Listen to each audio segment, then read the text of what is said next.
Hello and welcome to this week's edition of The Panel. I'm Ralph Lewis, and joining me are our panelists and analysts, Roy Bodden and Mario E. Banks. I'd like to begin with these observations. Today, the government held a press conference in which the processes for the reopening of the borders this coming Saturday were outlined. The emphasis is not only on reopening, but reopening safely and being able to maintain that. We learned of regulations which are now going to be out in place to manage how we function as a society, in addition to the protocols for arrivals and quarantining. But this is all happening at a time when our COVID-19 cases have skyrocketed. As the Premier and other ministers at the press conference stressed, all of us have a responsibility to adhere to all of the protocols if this reopening is going to be successful. That success will be measured in both public health and economic terms. On the public health side, the latest report today showed 206 positive results and 205 of these from the community. In case you missed the numbers today, I'll just give you a brief review. These results brought the number of active cases of COVID-19 in the Cayman Islands to 3,673, and the total number of cases recorded since the start of the pandemic have passed 5,000 and is now 5,362. Our tracking figures at Caymanian Times show that we have gone from a total of 840 cases at the end of September. There are now 5,098 people in isolation, either in government isolation facilities or at home, up from 1,017 at the end of September. Where back then we didn't have cases in the sister islands, we are now seeing 52 active cases. To date, there are 106 total cases recorded in the sister islands, with 54 having recovered. Out of the total number of cases in the sister islands, 55 were fully vaccinated, 6 were partially vaccinated, and 45 were unvaccinated.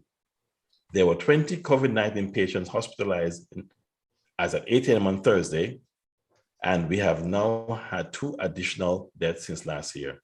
We extend our condolences to the families and friends. And this brings our total deaths now to 4. Today's press conference raised the issue of support for many people in isolation, but we never heard about the stipend payments, which we understand will be stopped once the borders are reopened. Now it's time to hear from our panel. I want to say good night to Mr. Roy Bodden and Mr. Mario Banks. Gentlemen, how are you doing today? Good evening, Ralph. Good to see you, and thanks very much for having us on, and we welcome our viewers in Cayman Islands and around the world. Good evening, Ralph. It's great to be back again. Thanks for having us, and we look forward to engaging with our viewers, the local ones, and those on the international scene. Thank you. Well, today I think what I took away from the press conference was the big thing. We are ready to open, and now the date is going to come in about 2 nights from now, about 48 hours, and my question to gentlemen, what next? Well, I, like you, Ralph, listened to the press conference. Quite frankly, I had expected more than I got. It was, the information was not the simplest to glean, and I would believe that it's going to cause some people complications, the explanations of the protocols and the requirements. But the question of what next is a very salient question, because it would have been good on reopening day, at least if we had 2 of the returning airlines, but nothing like that. One is not coming until March, and the other one a little earlier. So whom are we reopening for? And what is our reopening leading us to? If it seems primarily we are appeasing the people in the hospitality industry, but if there are no ingress, I should say, of persons coming in, what is the point of putting the community at greater risk by reopening at this time? Thank you, Roy. Mario? Yeah, thank you. I agree with my colleague, Dr. Roy. Also, I was quite impressed though with the presentation. I think we all were. by the Minister for Health, Ms. Sabrina. I thought she was quite thorough, as we were talking about this before we came on live tonight. Quite thorough, quite helpful, quite practical with her instructions and her pleadings, and making it real, and applying it to our people, because our people have to be the ones on the front lines to make this work. As she said, yeah, the incoming visitors are certainly a potential risk to further community spread, but our own people in our behaviors, and those who are going to travel and return to the island, are also potential risks as well. So I thought she had a strong, helpful presentation. But I agree with you all in relation to the discussion about the portal. I didn't get to watch today or listen because I had another appointment. I tried to catch up a while ago and had to replay. But what concerns me, and I think we have said this for the last 7 or 8 weeks on the panel here, gentlemen, is the information and getting information out in bite-sized pieces so that people can understand it, and getting it out in media that people can see and access. For example, Radio Cayman still underutilized in terms of the premier and others going there to talk to the people who are listening to this thing. And these are the small general people, right? The small people and everybody really. Also, what about CIG TV? I mean, sometimes I put on CIG TV and they have the replays of cultural things and some very good stuff. But couldn't they also put together, with the help of Government Information Services, GIS, put together some infomercials, some demonstrations, some question and answer sessions to get people to understand this stuff, again, in bite-sized pieces? So information is the key. And I think you were saying, Ralph, earlier, some people were even more confused after today's press briefing than they were before. Again, because the packaging leaves a lot to be desired. Yes. And of course, after, I was hoping that they would have a couple briefings leading up to the date so that people can, use bite-sized chunks rather than a full mouthful one time, because the human mind can only accept so much. And especially when you're talking about a pandemic, a crisis, and change of procedures for traveling, it takes time for this to get to us. Even me, myself, who wants to travel very soon, I have to now sit down and figure out, what do I do next? What steps do I take? How do I manage when I go overseas? And then a question came up today from one of the journalists there. There's some concern that many Caymanians or many locals, many residents are traveling, especially next weekend for Thanksgiving, and of course to utilize the absence of a quarantine. And if they were to test positive before the return, which is a requirement to return, what happens? And I think that wasn't said clearly what would happen. One thing is for sure, they won't be able to come on the plane. So therefore, if you're overseas for Thanksgiving weekend and you go and do a test on the Sunday to come back home and you're positive, what do? Do you stay in wherever you are for the next 2 weeks?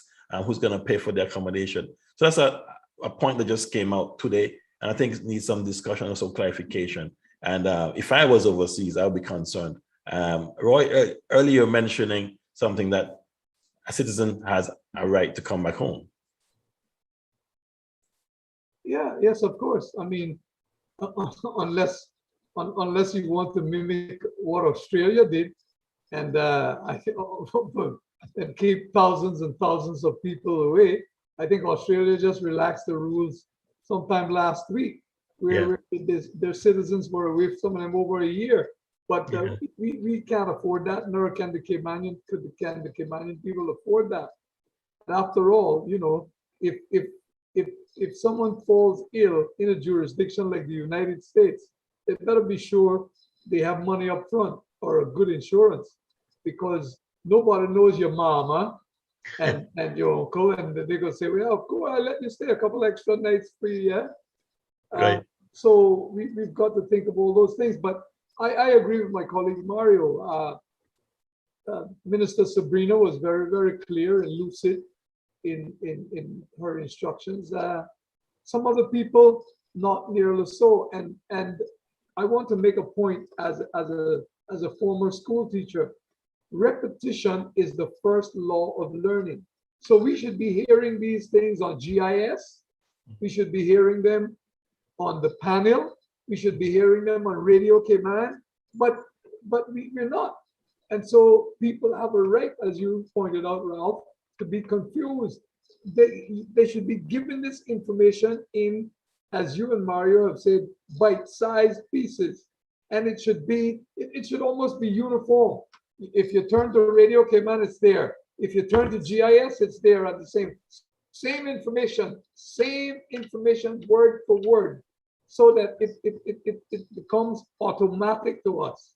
Yes, But yes, I'm afraid that for as much as I would like to see the government succeed and giving them every opportunity, they could do better in this regard. Here we have a new set of protocols, and what I listened to today was rather confusing, and I'm a university scholar. yeah, yeah. Communication is a hell of a thing. Yes, yes, yes, Mario. Yes, and just to touch on the on the point that Minister Sabrina was trying to emphasize is that we believe that most of the air travel will be our people. I don't anticipate seeing a lot of tourists coming to the island in the very near future. And last week on the panel, the president of CETA, Mr. Mark Ritz-Carlton, mind you, actually said they expect 10 and 20% of tourists to come to Cayman for the next 2 months. Yeah. So at least for the next 2 months, it's going to be very slow from tourists coming to here. And we have to expect that. And it has been said many times. And of course, people are wanting to know what do they have to do to get here and how do they get here. And most tourists tend to want to use the international or the American airlines when they come here. And so if they're not flying in, they're concerned that, okay, I'm not going to come yet until they start flying. And that's because they're quite comfortable with the connections and so on that they have used over the years. But if it's most of our people who are traveling, then there's a greater risk of the viruses coming back in with those folks. And she was emphasizing, if you go shopping for your grandmother or your aunt or family, when you come back, just be careful, make sure you do your test properly and, be careful of how you interact with family. Don't get overexcited. And that's a very good point, Mario. I think she's making. Yes, good point. It's a good point. So they talked today about when they were doing this scenario planning and modeling or stress testing of health services and other infrastructure, what kind of numbers that they could accommodate, or what was the carrying capacity, if I could use that term. And they were saying something like 20,000 visitors per month was the figure that they thought could work in terms of carrying capacity, in terms of potential stress that community spread and control and whatnot. That's a lot of people, and I don't know if we can get that per month, until probably, February, March, but let's see. You mentioned about the community spread, Ralph. In Europe now there's another fifth wave, they're calling it, where you have a spike again. Germany, for example, the highest ever since this thing started. So it's not going away. And I think the Premier, Wayne Panton, had a good point today in his introduction, is that if we wait until the world settles down, we'll never reopen our borders. So we have to start somewhere. But I think what we're saying here in the panel is that, and the person that you say, Ralph, is the czar of this, the Honorable Franz Mandelson. Yes. He talks about that we have an opportunity. The Cayman Islands have an opportunity to do something that nobody else has done. Reopen our borders safely and keep it open rather than shutting it back down. But if you don't communicate, if you don't have all these plans, and you don't have all your ducks lined up, and you have all your troops prepared and knowledgeable about what is expected, is not going to last long. That's all we're saying. Yes. And, I personally support the reopening of the borders. And I think that we can do it, but do it careful. It has to be communicated right. And we have to manage the process. And nobody knows what tomorrow will bring. But we can plan. Yeah. for a number of scenarios and have something to do, have a plan of what we're going to do if it happens. And that's what's important here, and it's just that, the plans were a bit late in coming, to the public's ears. And we've asked for them for a long time ago. But it's finally, what has come now is that the date is approaching and it's not going to turn back. And we have to see how we're going to deal with it. One thing I felt that wasn't emphasized enough from the whole thing was the urgency of the increase in our positive cases. We are at the top of the charts. If you look at the Caribbean islands, we are way ahead of them. We're over 200 positive cases today, and that was reported. Antigua, that has 96,000 people. Yes, they had 106 deaths overall, but they only had 6 cases yesterday.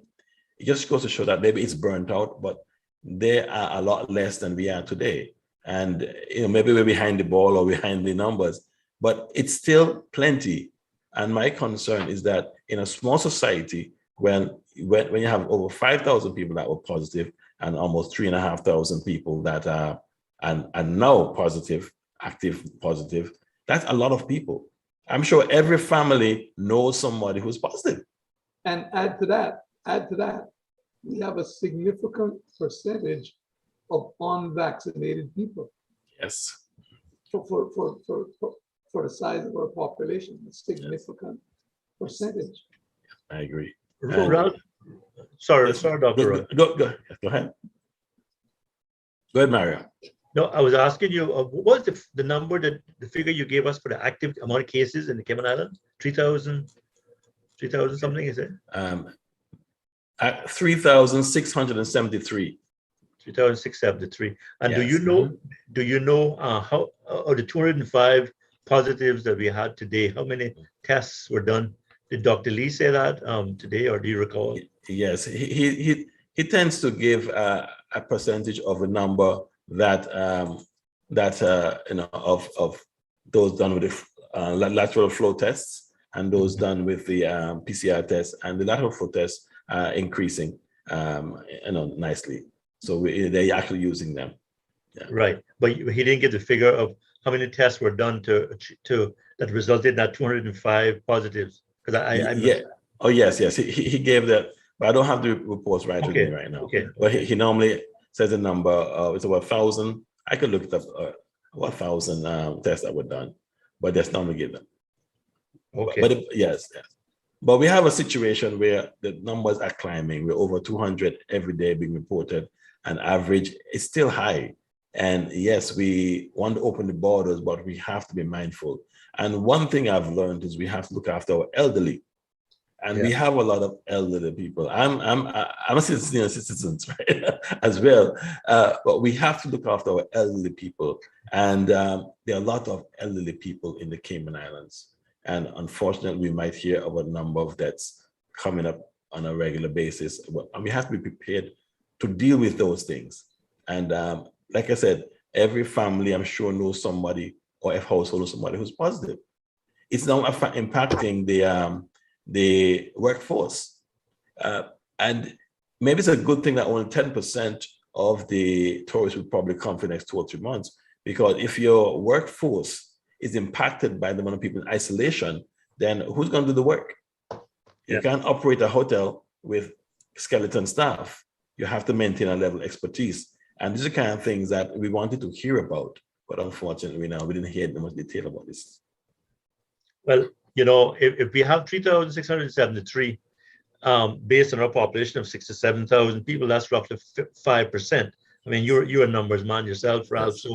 So that's pretty high. And if you look at roughly 1,000 tests, and you're getting 205 coming out positive, you're getting up towards what, 20%. So that's, I remember last year when we first started this journey with COVID, some days they were 1% or never, not even 1% positives, when we had some positives, that is.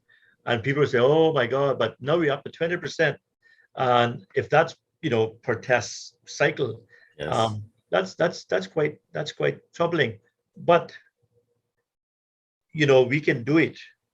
We have to do it, but we have to have no amount of arrogance. We have to have openness, transparency, and working together and communicating. Communication is not a weakness, it's a strength. And we have to flatten this curve, and we have to make sure that we open safely and keep open, because nobody wants to have Christmas locked down or have people can't go out and enjoy themselves. So one of the things that I found missing today too, gents, and I'll give way to my colleague, Mr. Roy, in a minute, that there was nobody from the airport authority talking about what's happening at the airport in terms of crowd control, slot management, in terms of the scheduling of the aircraft as they come in. Whether there's going to be, I think it'll be kind of crazy if they do it actually, whether they're going to be social distancing, because somebody was saying the other day, you have everybody in a plane. Now, you may have small or lower, lighter loads, but you have everybody in a plane in close proximity. Oh, yes. But then they get out and the tarmac and get separated by 6 feet. So that don't make sense. Yes. As well as in the airport. So, but nobody is saying anything about what's happening at the airport. No, Roy, you want to say anything right before I move on? I agree with Mario. I thought that was what was missing. There was no one there from the airport. There should have also been someone there from Cayman Airways, since that is our national airline, saying what they plan to do, because I see this whole thing as working in tandem with the political arm of government. So it should have been a representative from the airports authority and from the airline, as Mario said. I noticed that, because it needs to have been the whole choir, not just one section of the choir. And I go back to this point. Now the government needs to look at more regular information. Yes. So the public, they need to alert us now, especially after Saturday when we open up. We want to know there should be scheduled times, Monday, Wednesday, Friday, whatever it is, that they have the media houses there and giving us, the public, the information, what's happening, what are we expected to do, or are we expected to do things differently? They shouldn't just leave us now cold turkey after having said we're opening up and these are the protocols. Let them continue to inform us and work with these other people, representatives of the other organizations who are on the front lines. Yes. We want to hear how the HSA is going to cope with any greater surge than we're having now. We also want to know that. Correct. And this is the role I find that we have here as a panel. We are on this boat together, and it's rough water right now, and everybody in this country wants the best thing for everyone. So I think that we come together as a team, and we want everyone to sort of give ideas and have suggestions. And this is where I find that the panel is so important, because we know that they listen to us, and a lot of people listen to what we do here, and we want to give advice. And regarding what you were saying, Roy, what I would suggest going forward is, on a weekly basis, they have reports on what is happening. But instead of having all of the players in the government on the same platform, break it up. Like you said, one day they will have the Minister of Health and her departments come together, talk about how we're dealing with the people who are sick and the cases. Another, talk to someone in tourism about the hotels, bring in your tourism partners. And another way you want to talk about, like I said, the airports. How are we going to deal with it? The travelers coming in, that's it. And Mr. Howell will come in and give instructions and give you a nice overview of how to go online and log in and make your reservations and register. Because at that point, there may be questions from each media house as to explaining how these things more. When you have it all in 1 2-hour press briefing, you lose a lot of material. So I think it should be broken up. Whenever they come, they focus on one area and then they move on. Because another area which we want to go to in a little bit is employment. That's something that has to be dealt with.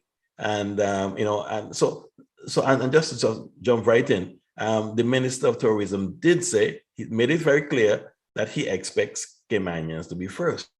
Now, if he was on a platform or in a meeting where we talk about employment, the question that Mr. Roy now asks is, okay, yes, but what have they done to prepare them for those roles? And when we have low reservations, do they still want to staff up those facilities with all the staff or just the main staff? And so those questions that would come to those specific individuals, and they could answer it rather than have it in one whole press briefing and the Premier is forced to try and answer these questions. And so regarding employment, Roy, you want to talk something about that as we open up? Yeah, I said it when we had a representative of the hospitality industry. I was a little disappointed that I didn't see more of a public effort made on retraining people. Right now, we should have been told, well, we have a cadre of these people ready, frontline people ready and prepared for when we open up, when the numbers require, and we have them trained. We had these orientation sessions, but I didn't hear anything like this. So we're going by the same old playbook. But when I was in the parliament, now they call it, I was talking about we're always guilty of running the country like an hypocrisy. We make decisions when on the spur of the moment rather than have some plan in place and ready. When the situation arises, we say, yeah, we're ready for that. Here is what we have done. That's what we need to do. And I contend, gentlemen, I hope I'm wrong, but I bet you in the crux of the business, we're going to have the same age-old complaint. Caymanians not getting any jobs because they're bringing in outside labor, and they're telling. I heard the ridiculous excuse some time ago about, well, we're going to use the outside labor until Caymanians get trained and prepared. That, if that is the plan, it will never happen. Caymanians will always be complaining. I say this again, without shamelessly. I'm disappointed that all of the time we didn't do a reset and train Caymanians. Yes. For particularly in the hospitality industry, we should have had a retraining program, and we should have had a cadre of Caymanians ready when the time came to fill these positions. And I'm disappointed that it didn't happen. And there is no credible and acceptable excuse for that not to have been done. Mario? But it's an age-old issue, gentlemen and our viewers, and Dr.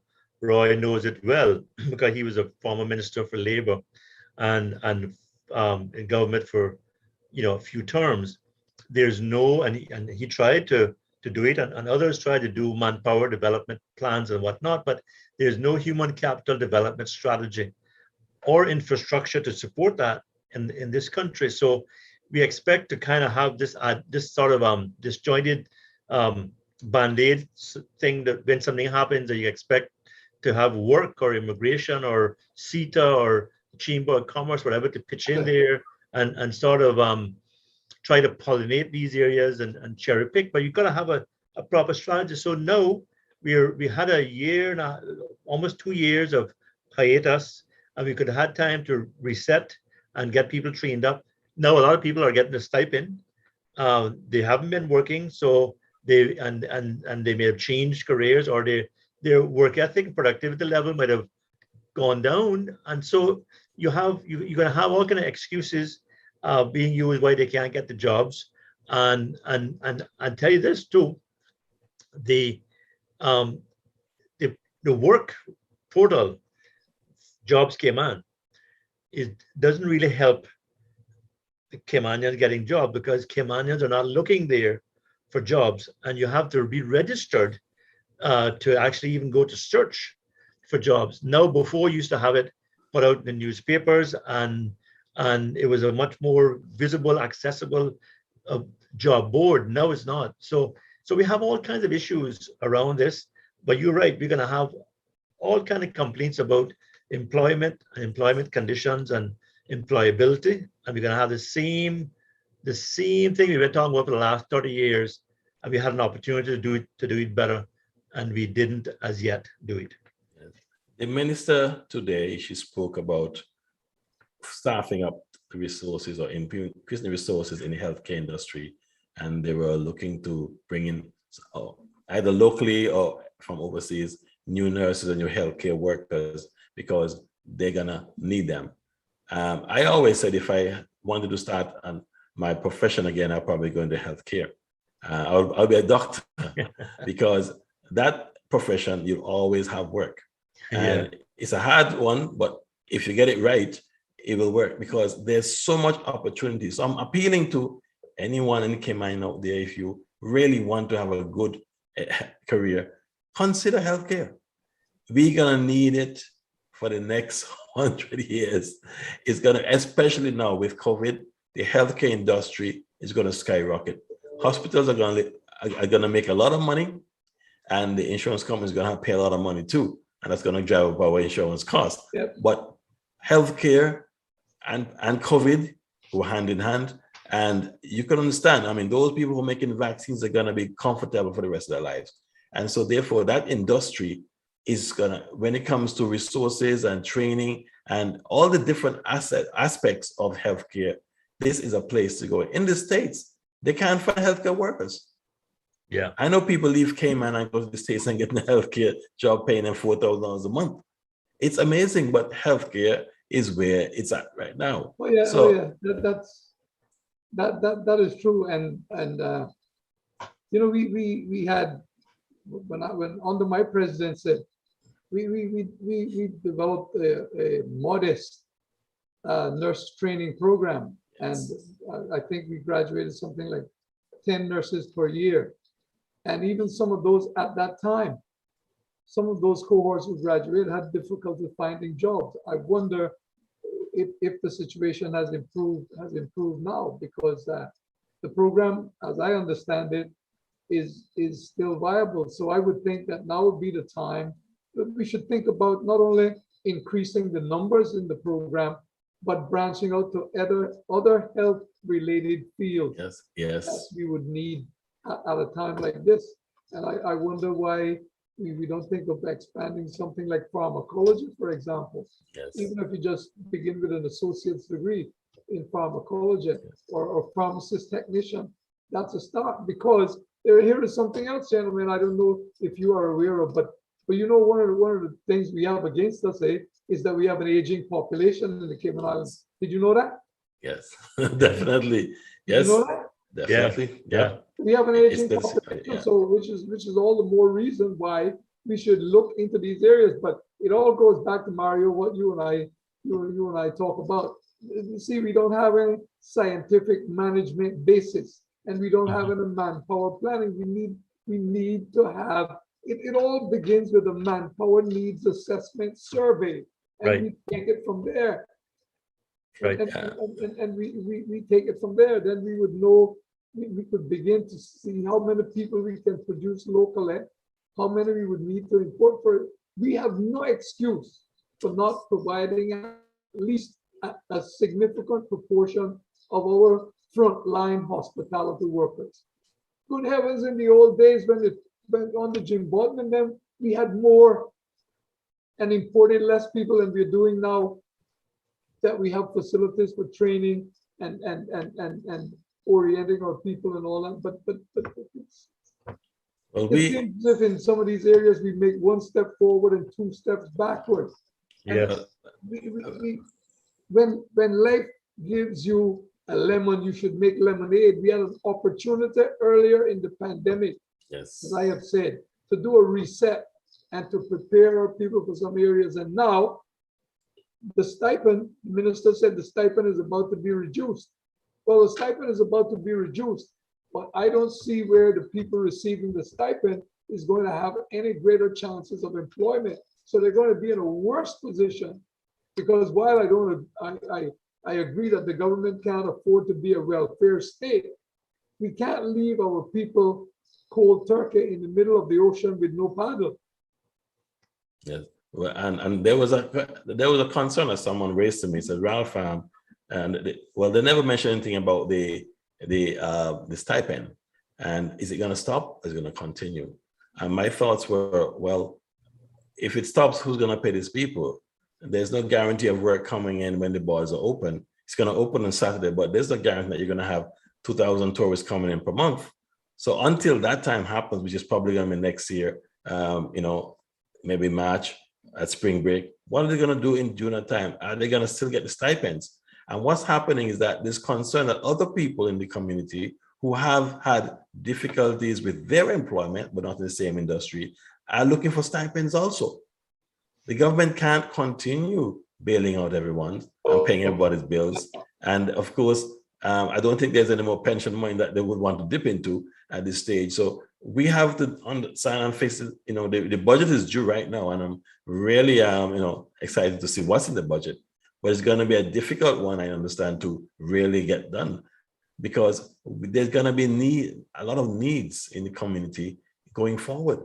And looking at the cost of living and inflation, as you know, in the US, they're complaining about it, 50% in the cost of goods and gas prices and so on. And of course, in the States, it trickle down to Cayman because we import most of our products from the US. You know what they say, if they sneeze in the United States, we catch a cold here. Well, we're going to have COVID again, double COVID, because we're going to catch that cold for sure. So the cost of living is going to increase definitely. And I'll encourage everyone, buckle your belts and get ready for some hard time, because yes, the borders are open, but you're not going to see people line up in Miami County coming to Cayman right away. And we have to eat. And Christmas is coming up. Everybody wants to go shopping and buy things for their family. And January comes around and it's tough time. So we need to point, or people need to be judicious.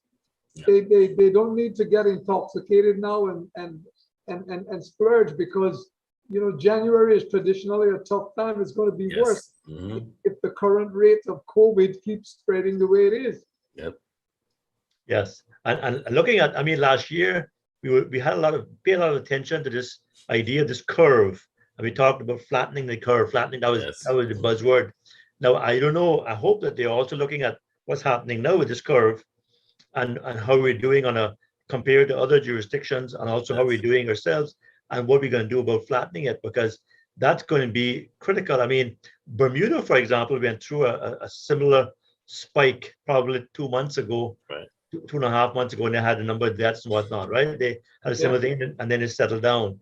Turks and Caicos Islands have, they haven't really shut down to start with. I think they reopened from last July, and so they're making it okay. So, I think we can do it, but people might ask, well, what can I do? And the answer is simple.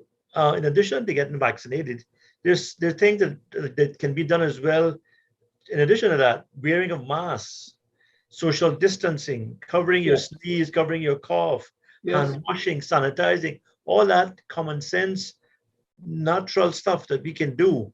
And it's very effective. Hand washing, you'll be amazed what you pick up even on your own cell phone, that you put it in your face, or that's how this thing transmits. So I think we need to look at, this is a war, and I know that I keep saying that, but it reminds me of Sir Winston Churchill during World War II. And I know, Dr. Roy, you're a historian, so you'll relate to this, as many of our viewers, and of course Ralph too. During the height of the bombardment of London by the German Air Force in the Blitz, and they had, every morning Sir Winston used to come out of the bunker down below the Ministry of Finance, where there was a war room, and come out in the street, and people were clapping, people were also cursing him, but he would go around and say, we're going to win this war, we win this war.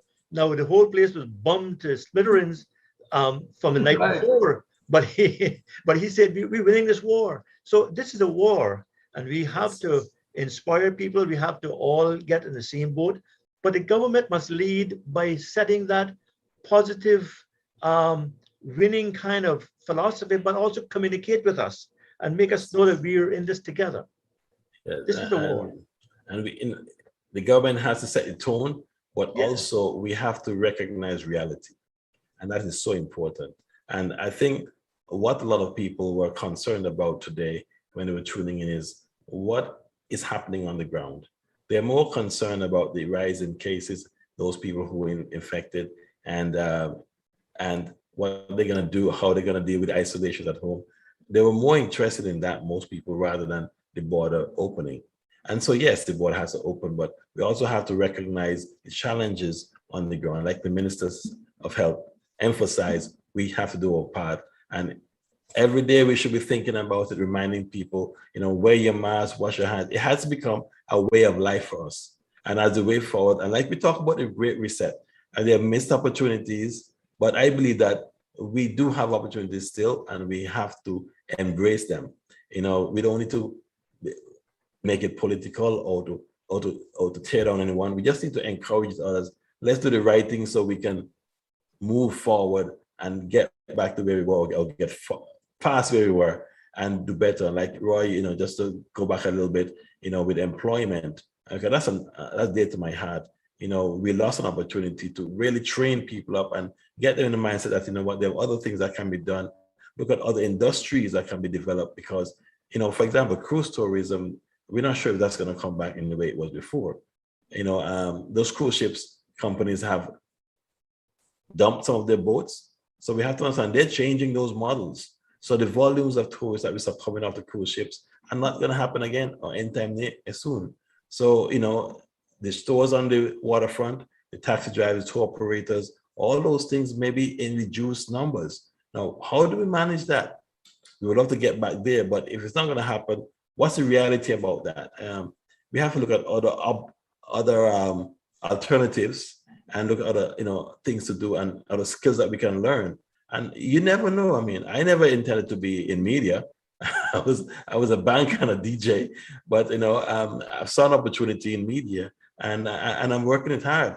At the end of the day, we can do anything we want to do in life, and I think we should look at alternatives, especially now with the borders open. How are we gonna move forward? Because we can't move forward the same way we did years ago, and so we have to accept that now things are going to be harder, and we need to get up to speed with it very soon. So last week I asked the reopened Cayman and the Chamber of Commerce representatives that we had in the show last week, Mr. Mike Gibbs, Mr. Mark Langevin, and Mr. Woody Foster, about things that can be done to kind of calm the spread. Things like, looking at the hours that bars and nightclubs are open, looking at maybe staggering the days that people go to shop, looking at hybrid working relationships. You work in the workplace, in the office 1 or 2 days a week. The other days you're at home. All these kind of things that will help to mitigate and to flatten that curve. Those guys didn't seem to have much appetite for those kind of things. But I think if we don't do something, we're gonna run into the wall. We gotta try to keep away from that wall. Yes, we have to. I've heard in the comment that we are our greatest enemy. The tourists are not really gonna bring that much spread in the communities. The community is gonna do it itself, and maybe they have a point. But the same thing, the tourists don't want to come here if we have community spread is very high. Exactly. I mean, when I look to go to a location, the first thing I look is at how many cases per day is there, and that's what we look at. I don't want to go to a location and get COVID. So because I got to come back home, so I'm going to look. Okay, is it very widely spread? What location is it? Is it high? What location is low? So I'm going to look at the destination and say, okay, is it high or low? And if I look at Cayman right now, it's high. So we need to work on that in order to bring the customers back. So it's one thing to open the border, but how do we bring the tourists back? We can't just expect them to just walls right in and say, okay, I normally go there years ago and I'm going to go there again. It doesn't work that way anymore. We have to do something to encourage them to get back. And I'm sure that's what the airlines that we spoke about earlier are waiting for. They want to see those reservations pick up. And unless those pick up, they're not going to come back because it goes by demand. And so we have to create a demand that people want to come to the Cayman Islands and make it as easy as possible. And like the online system has to be working perfectly. We have to, there's calls for the government to allow kids to come with their parents. The premier did say that they're not going to do anything right now. They're going to probably do something in January, but that didn't give a lot of comfort to other families who want to come for Christmas. Mhm. And so you can see, and I know that the tourist sector is on and say, oh my goodness, all those families that come for Christmas and New Year, they're not going to come here again this year again, because of course they can't leave the kids there. So that was a big issue. But there's a reason, I'm sure, that they took it. But we have to understand that we have to do something and make a sacrifice to bring the business back. It's not going to just walk into the doors. It's not going to happen. Mm. And so that's where I think needs to be a focus. Mhm. Yeah. You know, did you get the impression today from both you gentlemen who listened to the press briefing that the regulations that are being considered now, because the Premier, I listened to the replay a little bit, he said that they were considering 2 sets of regulations. Are they going to be published this week, or is it next week, or what's the time frame, and what are they going to do about promulgating those and training people, and again communicating what's in these regulations? I heard them mention that they were up on the websites. They were on the websites, and apparently a lot of stuff is on the website. Now, we know how websites work. Websites can be easy to navigate, and it can be difficult to navigate. Mhm. It can be overloaded with information, and the human nature doesn't really like filling forms, and it's just tedious work. And so therefore, you know, you can put everything on a website, but if people are not drawn to the website, or if people don't want to go to the website, they're not going to get information. So the fastest way to get things to people is by handouts, by emailing them directly. And there's a question regarding how do we communicate to the bar owners that they need to follow the laws? Because, and the Premier mentioned that, you know, if they keep getting crowds in there and not following the protocols, they can be fined heavy fines because they're not following the rules. Now, I think that every single licensed operator in that industry should get an email tomorrow telling them exactly what the regulations are. Don't tell them to go out and look at the website. Send them and say, okay, here you have 1 week to comply.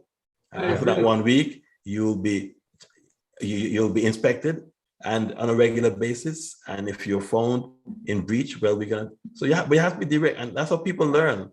If I get a message on my phone telling me I got this, I got to do it. I would go one step further, Ralph. I would set up a hotline. Yes. Mhm. with a bank of phones. Yeah. That people who are critically affected could almost get information at their fingertips by calling in and saying, here's a problem I'm experiencing. How do I get over this? Or I need assistance in this form or fashion.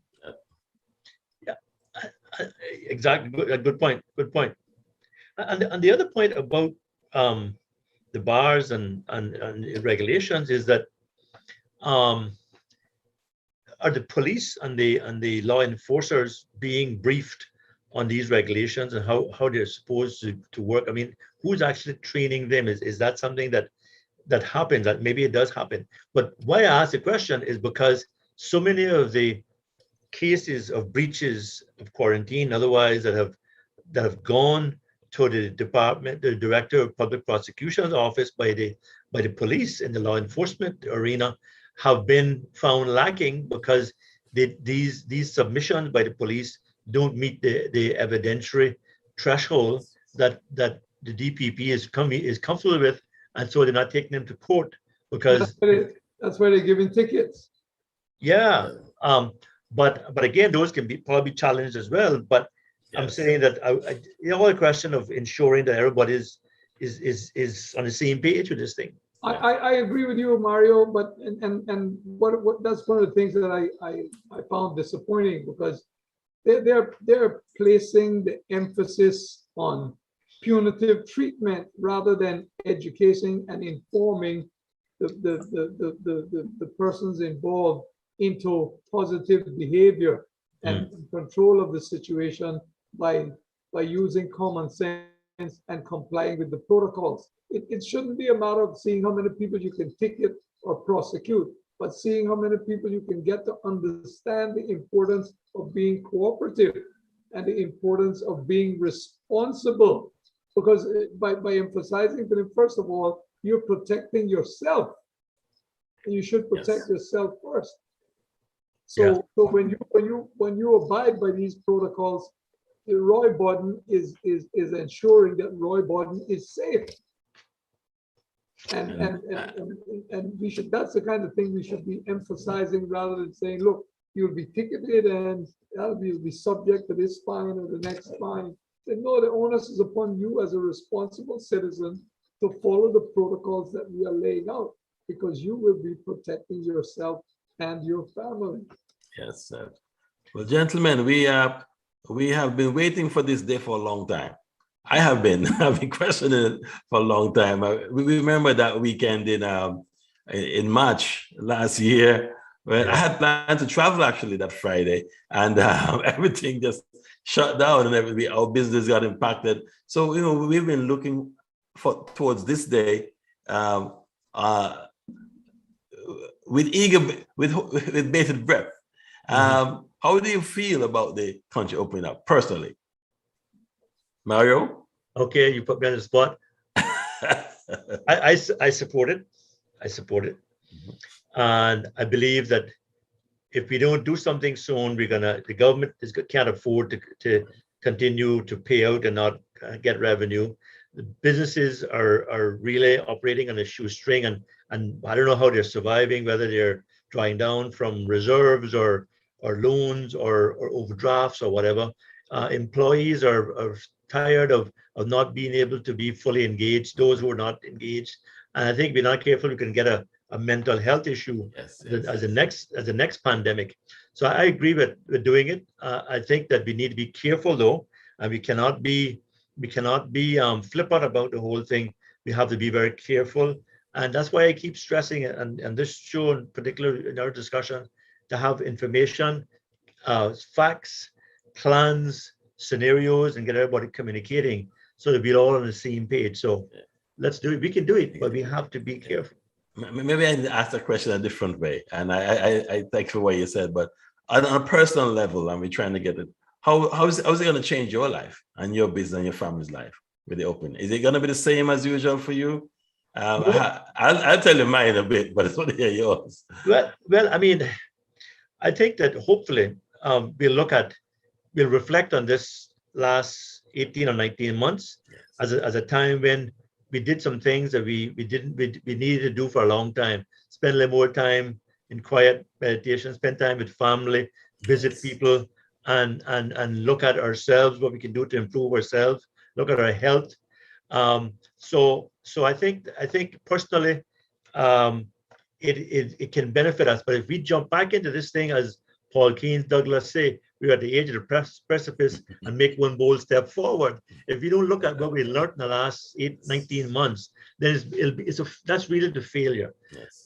So I think it's time to move on, but we need to do so, not just to move on for the sake of it, but to stay on the right track and to build stronger. As Joe Biden says, build back better. We got to build back stronger. Yes, thank you. Roy? I likewise, I'm looking forward to the opening up. I think that we should open up, and I support the government in taking the decision.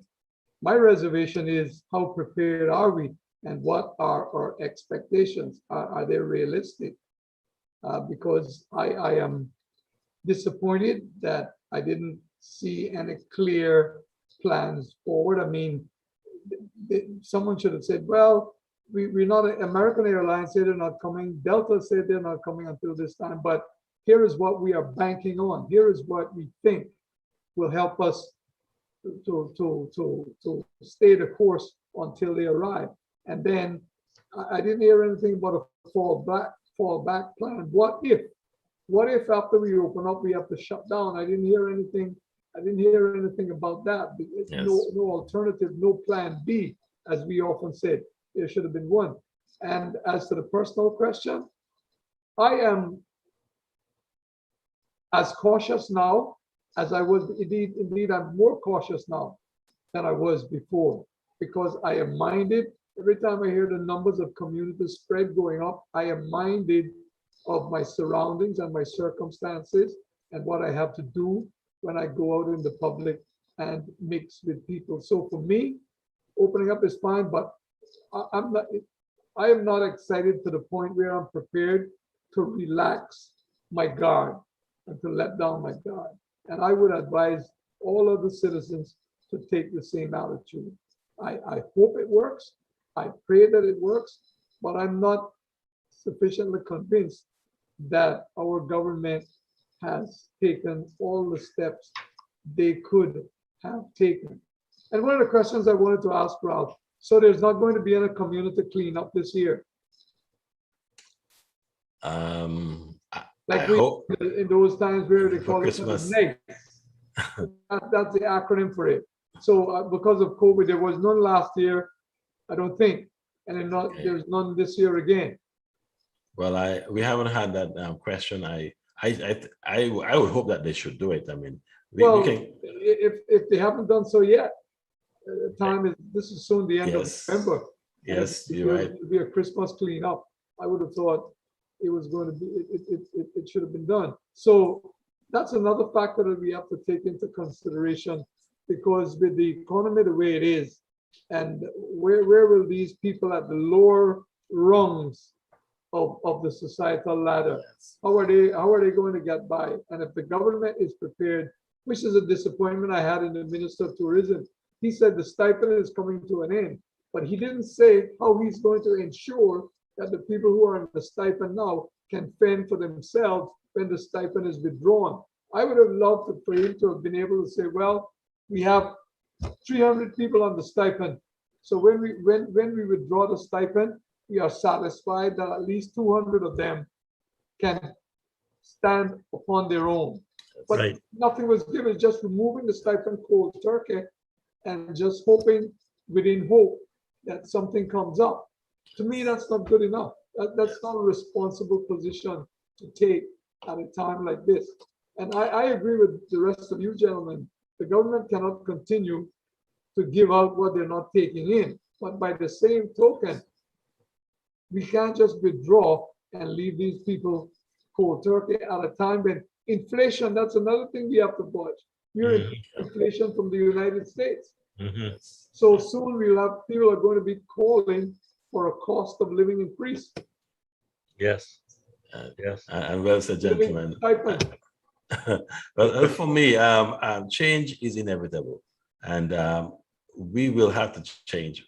And for me and my family and my business, we're going through a change process right now. I mean, we're looking at Christmas coming up, and we can't continue or return to the days when you had those big family gatherings, particularly now when we are at the highest of community spread.